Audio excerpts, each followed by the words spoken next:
اللهم إني أسألك إيمانا لا يرتد، ونعيما لا ينفد،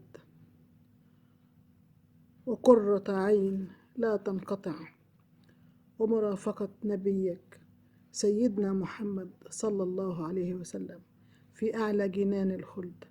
حبايبي، أسهل صينية سمك أو سمك سردين. جبنا السمك نضفناه وفرشنا له فرشة بصل مبشور وتوم، وحطينا في السمك من جوه توم وبقدونس، وعصرنا عليهم ليمون، وحطينا شوية زيت حوالي 10 معالق، ونسويهم ونوريكم ازاي. بصوا يا حبايبي، حطيناها في الفرن، لا حطينا صلصة ولا أي حاجة، وما حطيناش مية.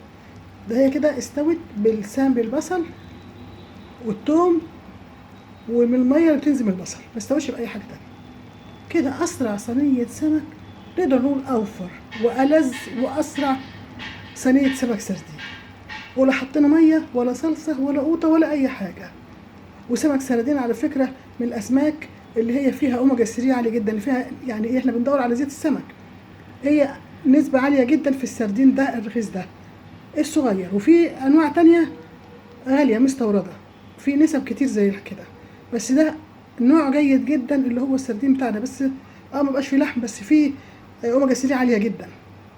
اعملوا بحث وشوف فوائد أكتر سمك فيه أوميجا 3 أو زيت السمك، جربوها مش هتبطلوا تعملوها. والسلام عليكم ورحمة الله وبركاته. دمتم سالمين غانمين، آمين يا رب العالمين.